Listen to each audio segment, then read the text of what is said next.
Hello, Mark Angelo Capola here with another edition of the Superhero Academy podcast. And this week we've got one of our boldest guests yet. And if you don't know who I'm talking about, it's Peter Diamandis, author of the new book, Bold.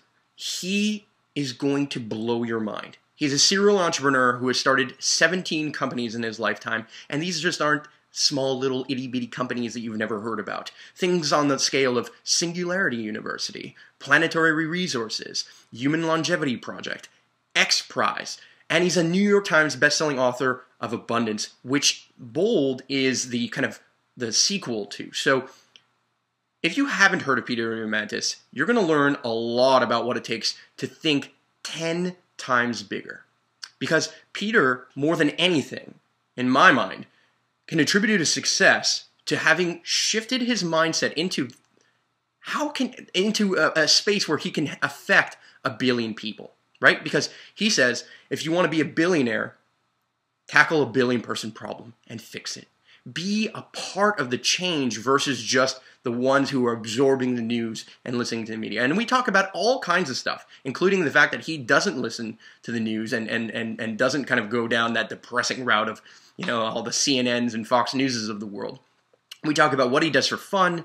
We talk about who his favorite superhero was when he was a kid, how he actually rose to this position and where he's at now, and then how he's able to maintain some of these kind of companies by crowdsourcing with other people, by working together with other people in the space that he observes. And I guarantee you that this podcast and his book, Bold, if you want to visit it, boldbook.com, or if you want to download it from Audible and you want to get it for free, okay, you can subscribe.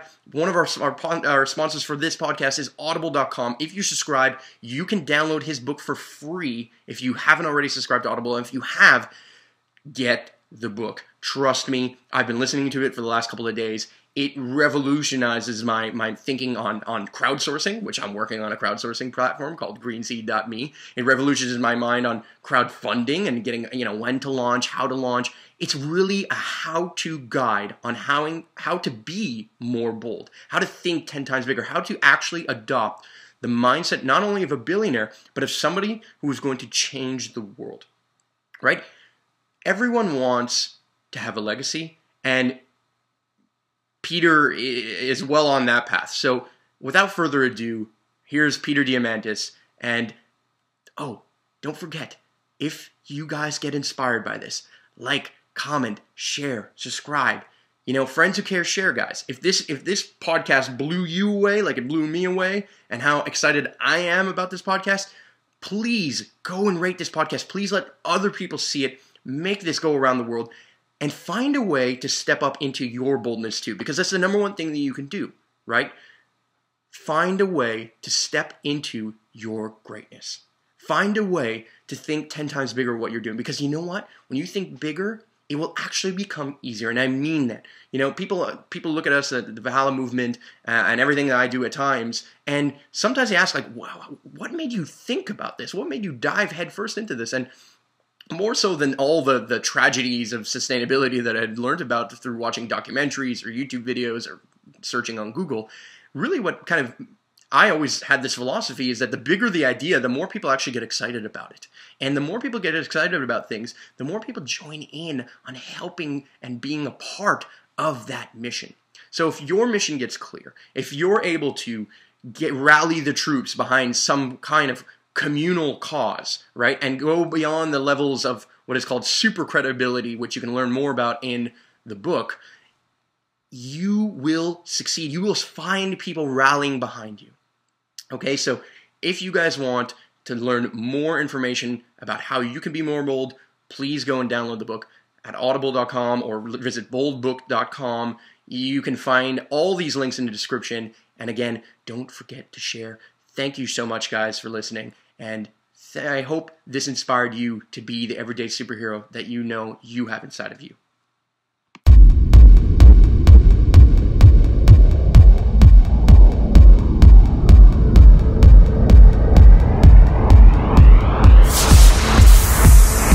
Welcome to the Superhero Academy podcast on the Network.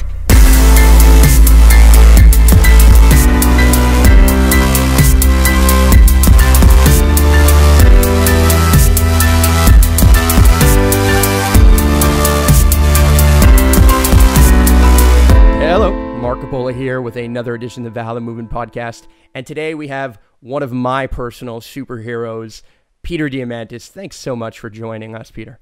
Mark, a pleasure to be here. So I want to kick off with an easy question. What's your definition of bold?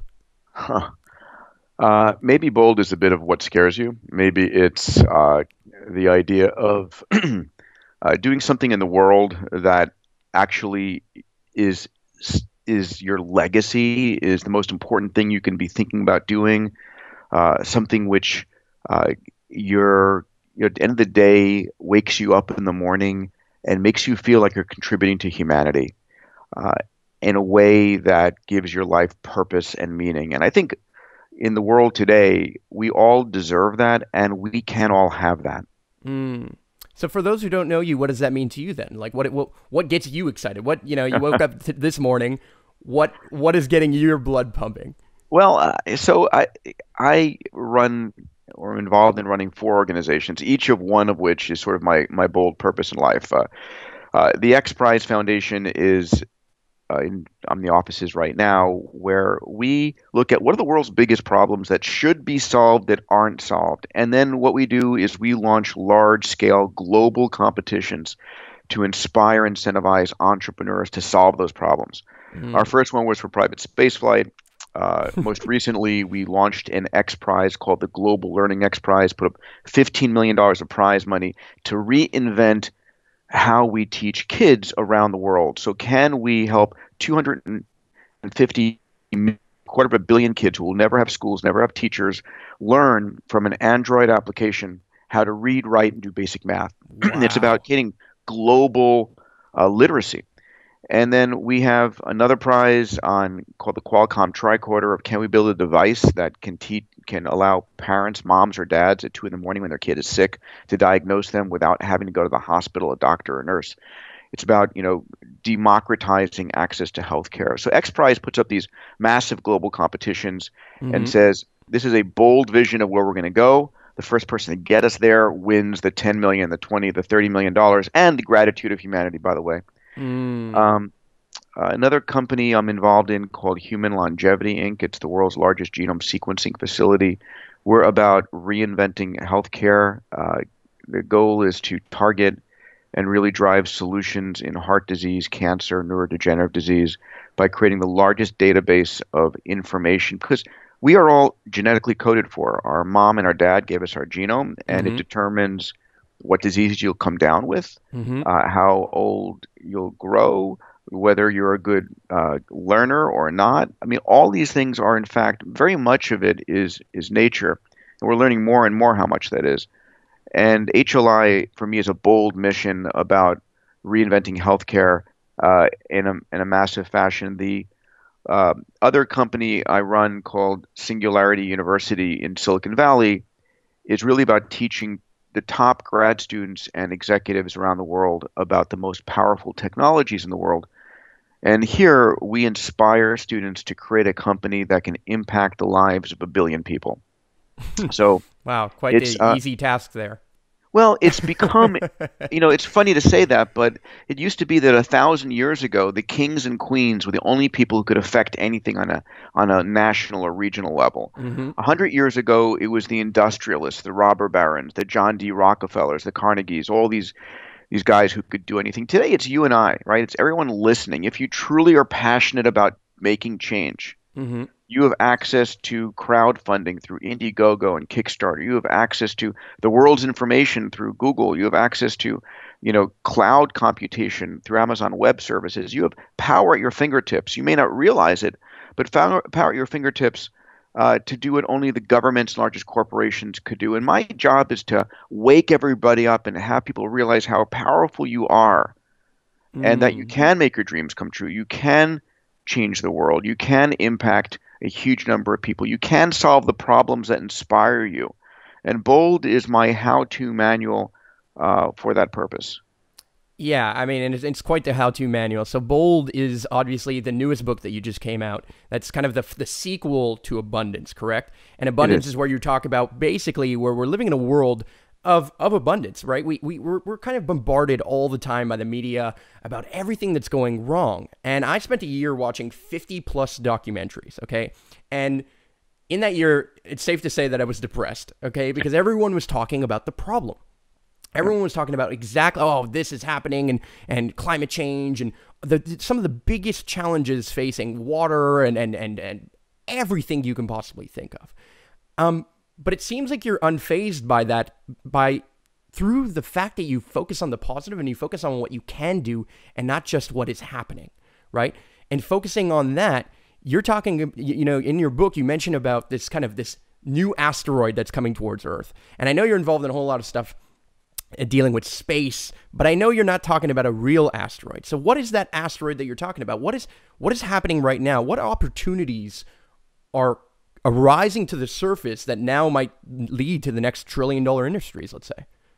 Sure. And let me take that in two parts. First, talk about the uh, metaphorical asteroid you mentioned. Mm-hmm. And the second is talk a bit about abundance 1 second, because I think it's important, especially for the people listening to your podcast.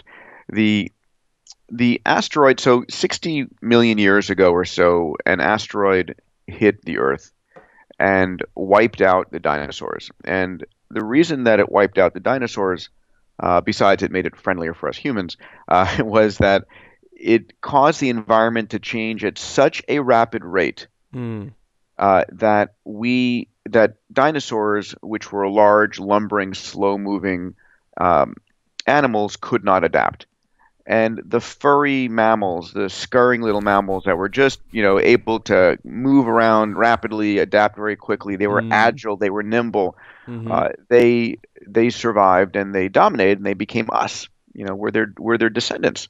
And the same analogy is true today. The asteroid hitting the Earth, not a physical asteroid. It's the impact of exponential technologies. It's the fact that computers, we think of the Moore's law, infinite computing, cloud computing, are getting faster and faster and faster. And riding on top of these faster computers are networks and sensors and artificial intelligence and robotics and synthetic biology and digital medicine and 3D printing and all of these technologies that are enabling a far more rapid rate of change, of innovation.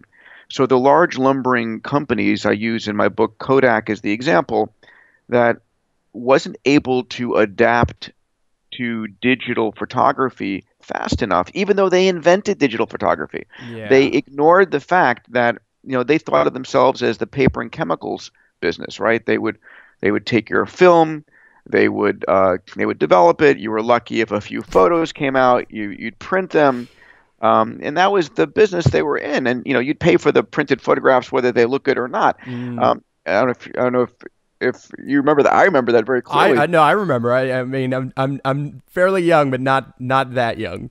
Right?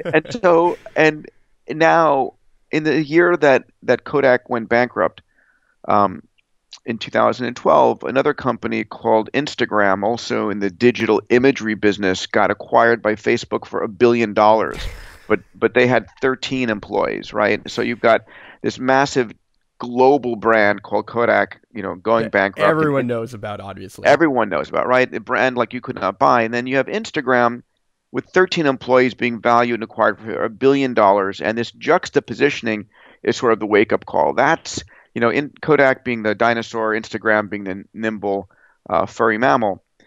And I think that kind of rate of change also means that the number of people who can actually take on problems and solve them is huge.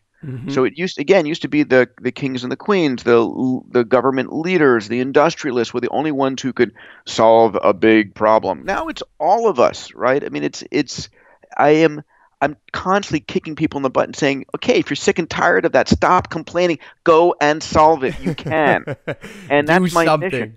Do something. Get up and do something. Go, fund a Kickstarter campaign. Go and crowdsource new technology. So that exactly happened to me. right? That just to follow up on the story, I watched 50 documentaries and everyone was talking about the problem. But then what ended up happening for me was I was getting so angry and depressed at one point. And I decided that I was going to buy a piece of land. And we ended up buying 60 acres of land out here in Montreal. And it's a GMO corn field and soya and all that stuff. And obviously, it's not something I personally resonate with all that much. But I guess there's a use for it in the world, obviously. And what I ended up doing is I went out there and I planted a tree. And I had no idea what I was doing. I knew nothing about sustainability. I knew nothing about eco-housing and things that we're working on now. Now we're developing a crowdsourcing platform, which I want to ask you more about later. But there's so much going on. And yet the one thing that I was able to do at that one moment, having known nothing about anything other than marketing, which is what I studied, I went out there and planted a tree. And from then on out, technology, right? The YouTube videos and Google, we have the world at our fingertips. The saddest moment I've ever had in my life, and I tell this story from time to time, was one day I was at my computer. I opened up Google and I was bored. And that word doesn't exist in my vernacular anymore. But I was bored that day, and I opened up Google and I had no idea what to type in. And it was like literally people asked me, "What's the worst day of your life?" I'm like, that was the worst day because I had the world of information at my fingertips and I didn't know what to do. But in that vein, sorry, let me let you continue down that path of do something and then how that relates to abundance as well. So, let me talk 1 second about abundance because it's very important if I could give one gift to the people listening, it's to change your mindset because your mindset determines what you do or don't do.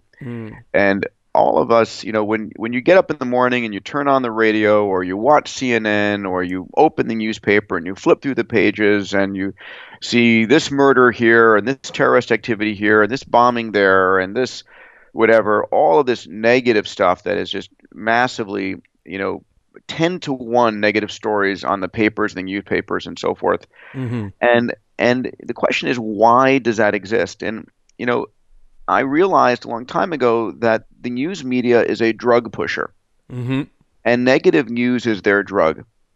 And 10 to 1, they provide negative news. And I had the chance to give the closing keynote at the Clinton Global Initiative, and Bill Clinton was interviewing me, and he's a big fan of abundance. And in bold, he read the book and gave me this great back of book quote for it, and was enthusiastic about the work that I'm doing. But he said, "Peter, why are you so positive about the future? Don't you watch the news?"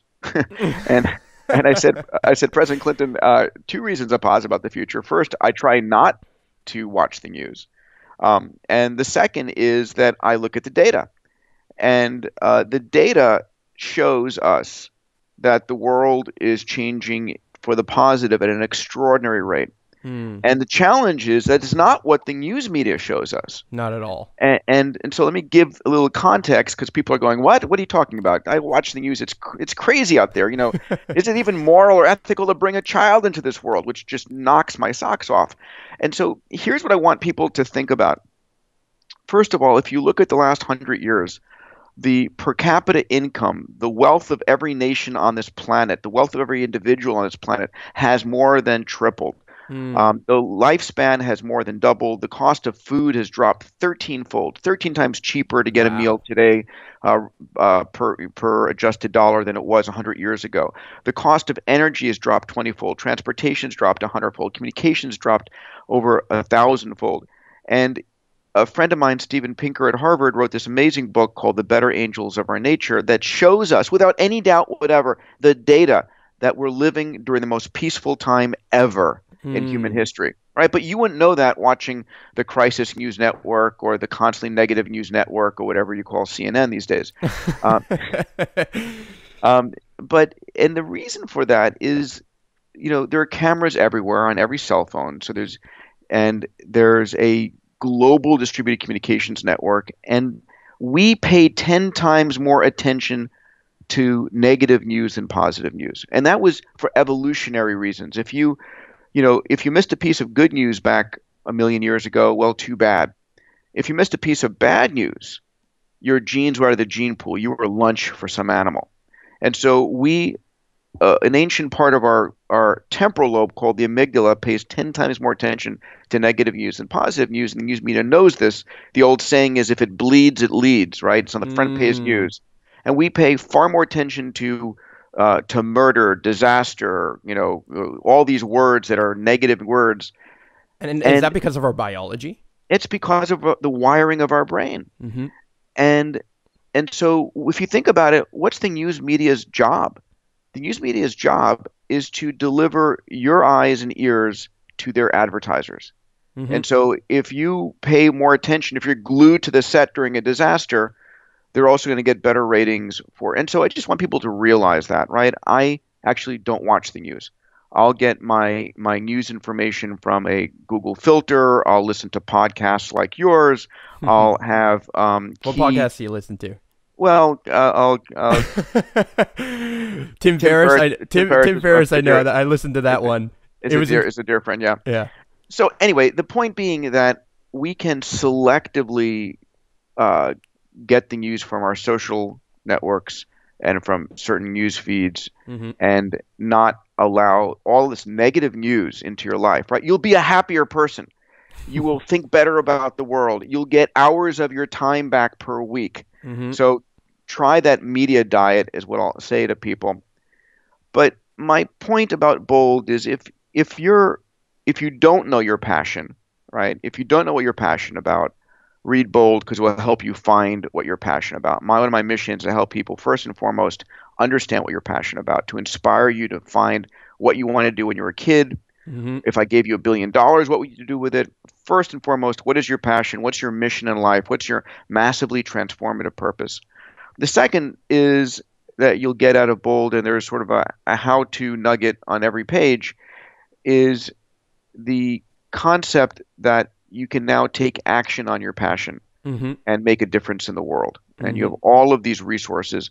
I, interview a lot of incredible people. The head of Google X, Astra Teller, who is just reinventing industry after industry. We talk about how Google X and Lockheed Skunk Works works and why they work the way they do. Folks who are prominent in the book that are friends, and I have interviewed or studied their work or have worked with them. Mm-hmm. Larry Page and Elon Musk and Jeff Bezos and Richard Branson, all of which Just your regular guys, right? just a few regular guys. But here's the deal: they all started with nothing, right? Well, and They so did not. you, right? I And so mean, did I. And so did I. everyone starts with nothing. Well, I some mean, people say, "Hey, you're lucky. Your parents were millionaires or billionaires or whatever." But at the end of the day, um, even is sometimes that's a disadvantage to have that background, you don't have the same and fire.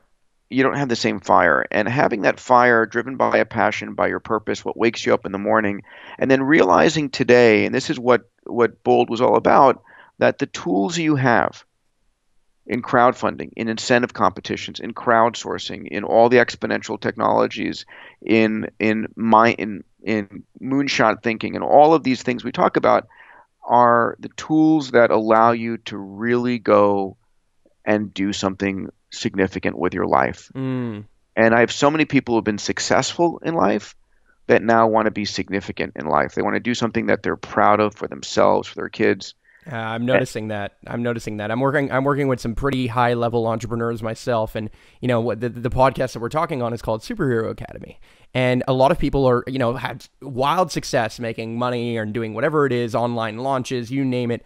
But a lot of them also want to now be superheroes, right? They want to have some significance, put a dent into the universe, or have like a legacy, right? Be written about in the history books. I mean, fine, you'll be written about in Time magazine if you make $1 billion, but are you being written about in the history books necessarily? Well, with Moore's law and all this stuff, and the increasing speed of all of this stuff, you might not be significant in if you're not doing something bold and big, right?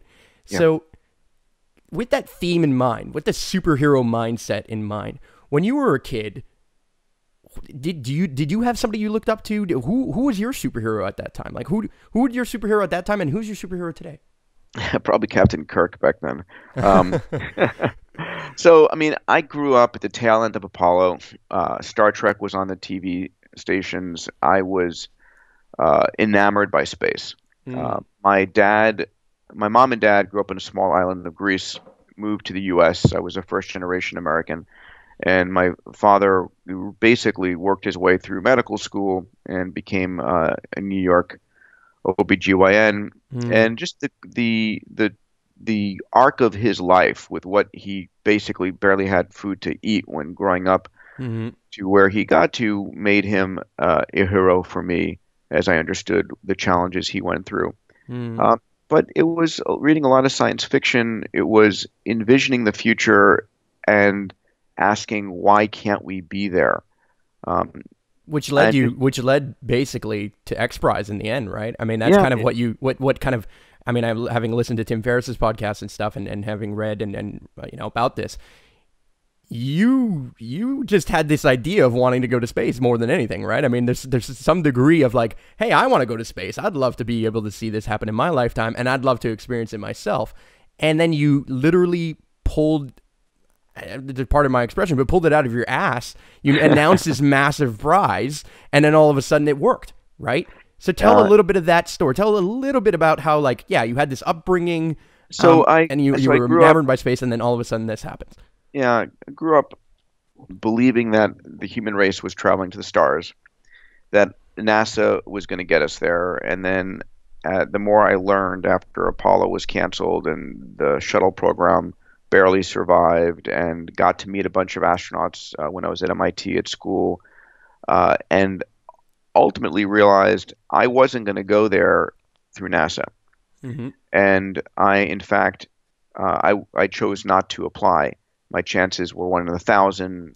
Half the astronauts who are accepted never fly. Even if you do fly, you might fly once or twice. Not my idea of being an astronaut, right? If I'm an Hmm. astronaut, I want to fly whenever I want to fly, like you're a mountain climber or a scuba diver. You just, you go and do You just your want the sport. passport to space to and from. Just give me the goddamn rocket ship and let me go. So, so this disconnect fueled me, and I became a serial entrepreneur. And I've started 17 companies over the years. Wow. I've raised hundreds of millions of dollars to fund prizes, to fund companies, to fund other nonprofits, and I teach all of this in Bold. Right, Bold. Hmm. If you want to raise money, $10 or 10 million bucks, the how-to part is there. And it's just FYI for those who are interested. If you go to boldbook.com, is where you can get the book and a bunch of other freebies, videos.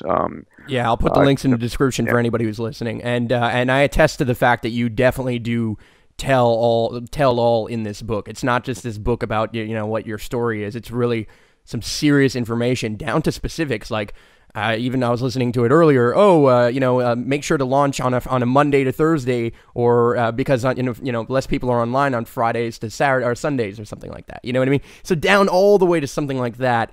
You definitely divulge a lot. So anybody who's listening, please do pick up a copy of Bold, because it's going to change your life. I mean, it's already changing mine, and it's making me rethink Superhero Academy, and I'm actually launching something now called the Bold program and stuff too. So anyway, we'll get to that at another point, but continue down that path. yeah.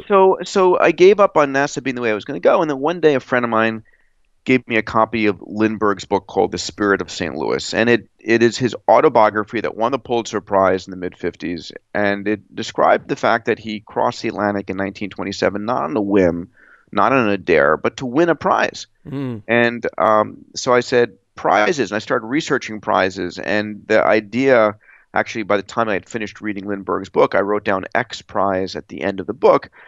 Um, and as could I create a prize to build the private spaceships that would allow me and my friends to go to space whenever we want? And I I didn't know who was going to put up the $10 million, which was the amount of money that I suggested the prize should be. And so I called it the X Prize as sort of a variable to be replaced by the name, like Pulitzer, mm-hmm. Orteig, Nobel, whatever the prize provider would be.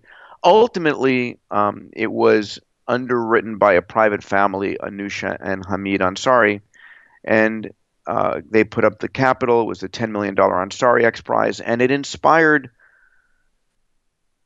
27 teams from around the world who spent something like 26 million bucks to compete for this $10 million prize. Mm. I'm sorry, in total they spent $100 million to compete for the $10 million prize. The winning team Burt Rutan, backed by Paul Allen, spent 26 million on his winning design.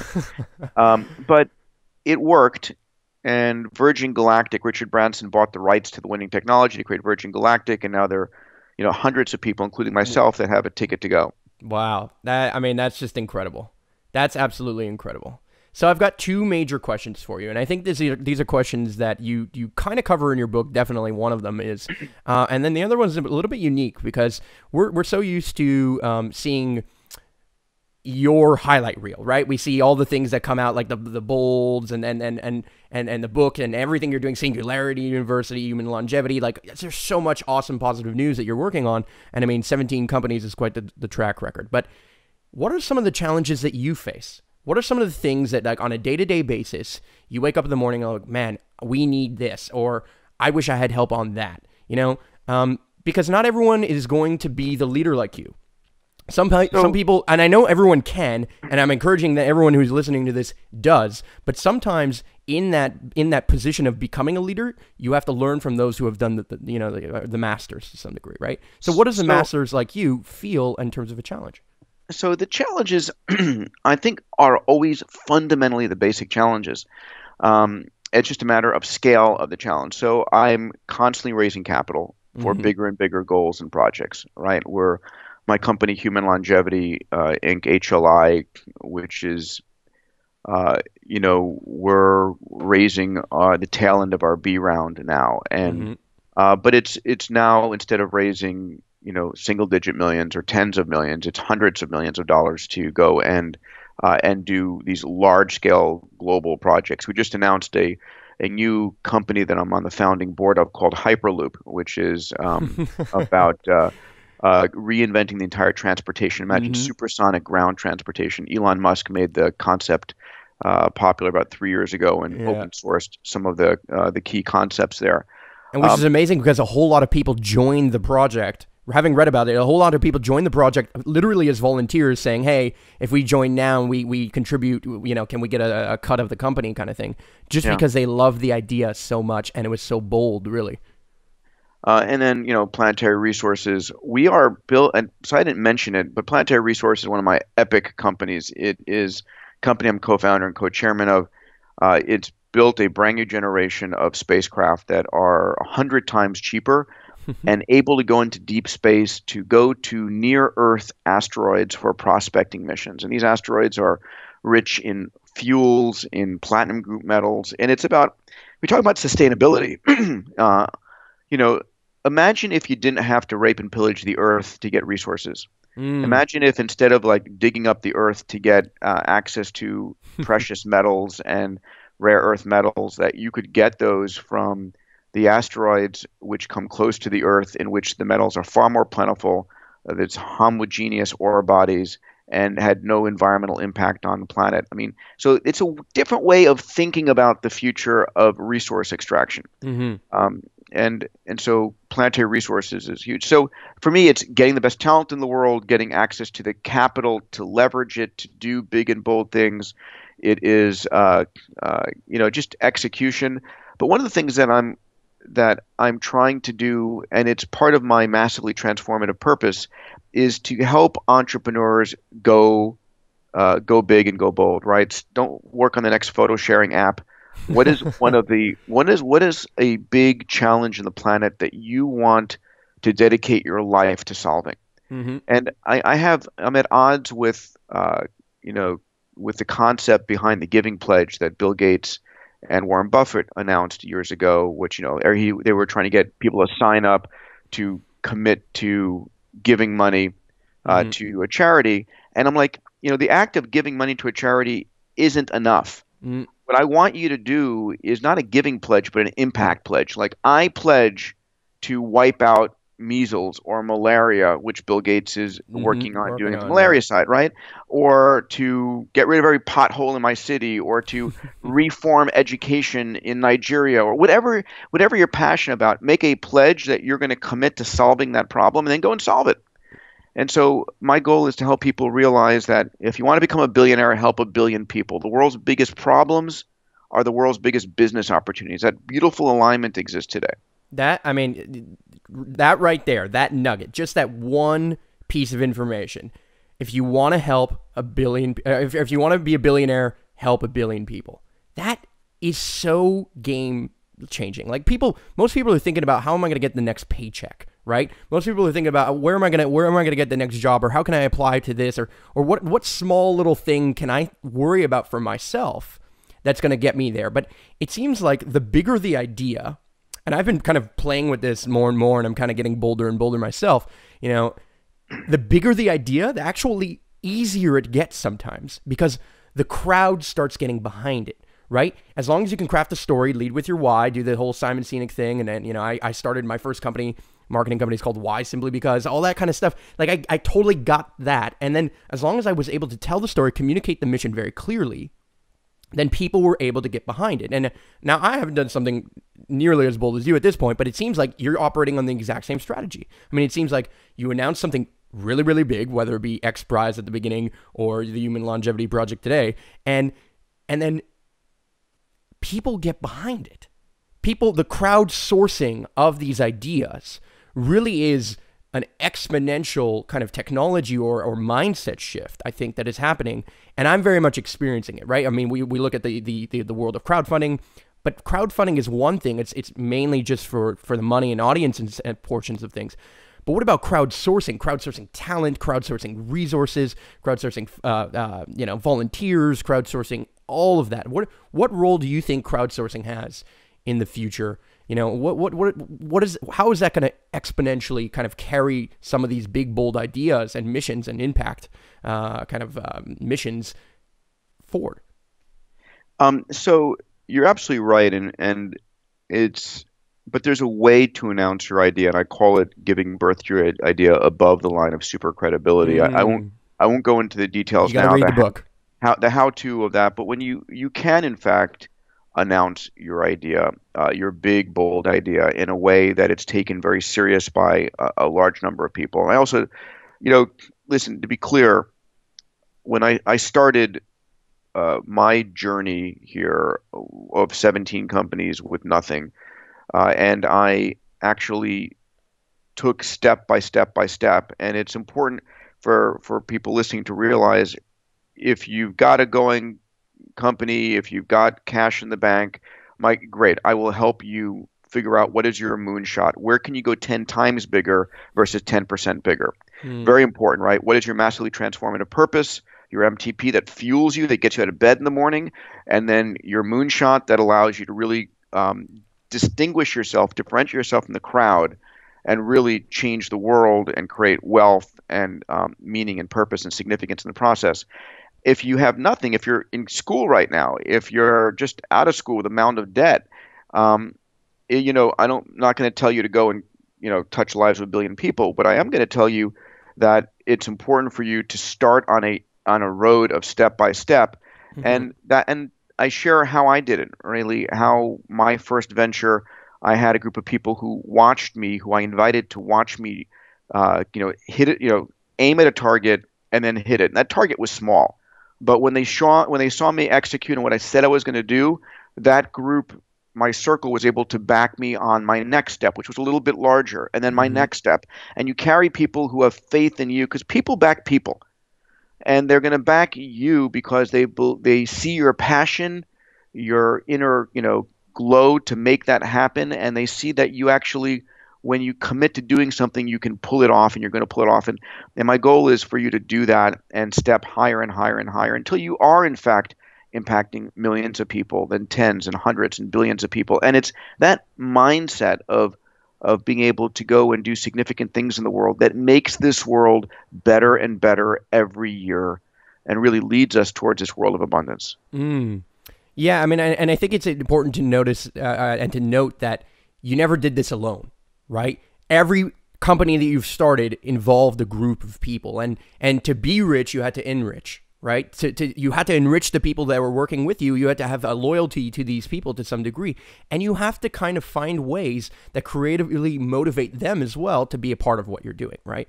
And that kind of philosophy, that mindset of going 10 times bigger, will only get more people invigorated to come and work with you. And I say with you and not just for you, because at the end of the day, people in your teams radically shift your ability to make this kind of stuff move forward, you know? Totally. So I think that's important to note. I didn't do this alone, and innovating and doing anything big and bold on your own is tough because it gets lonely. You do need a person, a partner, or group of partners, or a community to continually inspire and kick ideas around with. And it's rare that a person does this on their own. And I think, a lot of this is also about having fun in life. Mm-hmm. And you're going to do better at the things that you're passionate about, that you have fun in, and being able to have someone there to high five when it works, or like get depressed and figure out what went wrong, how do we change this, iterate, pivot, and try again when it doesn't, is really important. And so I talk about that. How do you find your team? What is a team? And at the end of the day, I want to ask you a little bit about that fun question, actually, real quick, because I think that's an important piece. One of my mentor, Phil Droulet, one of them, he gave a TED talk on having more fun, and having more fun in your day-to-day basis is actually going to make you way more productive, even as an entrepreneur. So, what do you do to have fun? Like, what more so than starting 17 companies? At what point, like, how do you take a break? What hobbies do you enjoy? So, I'm a pilot. I love flying. So for me, that's really, really important. I have 2 3.5-year-old boys, fraternal twins, and they're a blast. So I travel way too much, and when I'm home, it's building Lego robots with them, that I get a blast out of. For me, I love mentoring and teaching. So I've got a team that work with me across, and my team of 5 or 6 individuals, actually it's 6 now, that work with me. The average age is like 23, right? And it's a young team just out of school, driven by passion and curiosity and a desire to do things in the world. And so I handpick a 1 or 2 people a year. And for me, it's sort of if they're really passionate, really driven, I will support them and teach them. And I find myself having a lot more fun when I'm working on a project with them, because I can help them see what's possible, back them, and inspire them. So you actually have fun supporting people. Yeah, I do. And at Singularity University, when I go there and I teach our graduate students, and it's like when I'm like driving them to really, go bigger. What's insane? What's a crazy idea? And the day before, something is truly a breakthrough, it's a crazy idea. I'd love to pick your brain on that for sure. Yeah. So anyway, those are the things that I love and I do. And really, as we sort of we close out here, I want to just tell people we're living during the most incredible time ever in human history. A time where technology is magic. It really enables us to think about what we want and then materialize it, right? Today, if I wiggle my fingers over a keyboard, whatever I'm thinking shows up on the next morning on my doorstep. It's me typing on Amazon and then FedEx delivering the next morning. It's an insane vision. And in the near future, we're going to have artificial intelligence. We're going to have conversations. We do it right now with Siri or Google Now, where you're just talking back and forth and you can ask questions and have the world's AIs answer you. I mean, we forget how extraordinary a world we're living in, right? I love the fact that on the launch weekend, the Friday, Saturday, Sunday that the iPhone 6 came out, the iPhone 6 sold more transistors in its integrated circuits than existed in the entire world in 1995. Were sold in the 3 days in that one device alone. Unbelievable. And we're living during this crazy time where we're heading towards, anyone who's like an Iron Man fan like me, we're heading towards a world within the next 5 to 10 years where Jarvis is going to start to materialize for all of us. There is nothing that is not possible. You understanding your passion and what gives you purpose and meaning and joy in life is critically important, because we're going to be able to do those things. Yeah. That's for sure, and you said something right there, and we can end on that. And I'll give maybe a little quick resource and tip that I actually use it, and you just reminded me of. You said nothing. You basically said nothing is impossible, or nothing. There's nothing that can't be possible, right? And I ended up creating 5 years ago a list that I call an impossible list, and I had learned from somebody else online.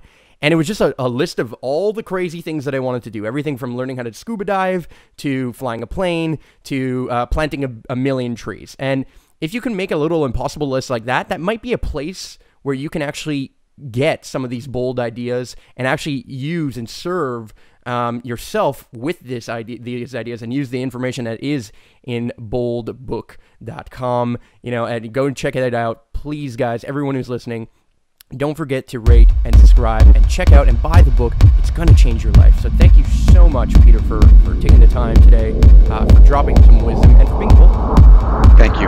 Pleasure, and I wish everybody a bold life and abundant life. Take care.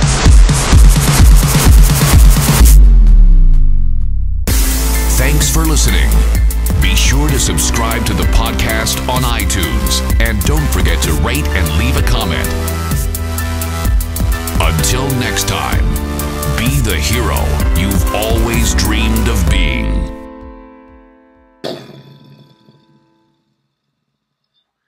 I don't know about you, but since I've done this podcast, it has absolutely revolutionized everything that I've been thinking about. Having listened to the book and actually spoken to Peter himself, it has completely changed everything that I've been working on and how I've been approaching it.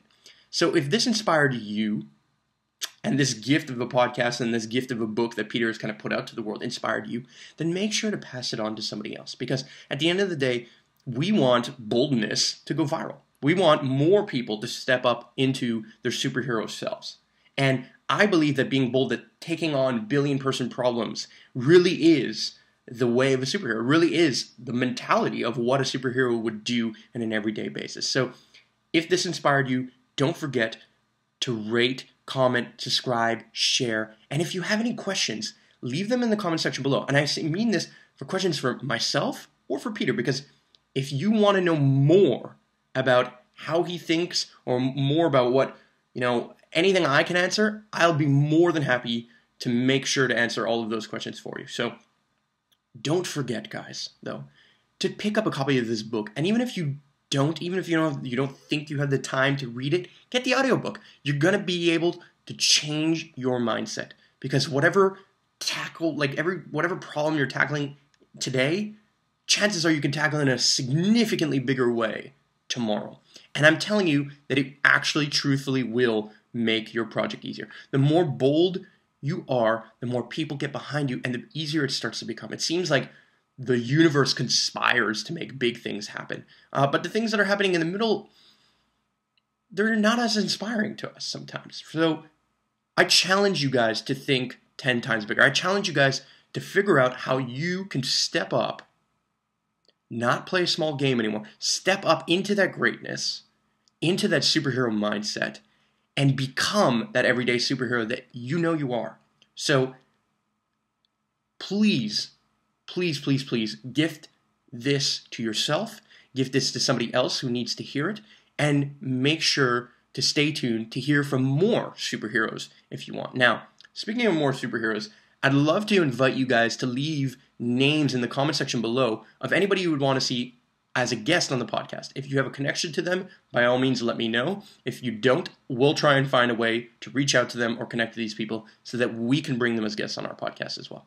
We're here for you. We're here to interview everyday superheroes, to divulge some of their secrets and find ways to adopt them in our own lives, and to find ways to step up into doing more and more, having a bigger ripple of impact and changing the world one step at a time. That's what Superhero Academy is all about. That's what this podcast is all about. And that's what my entire life is about. So I hope that we inspired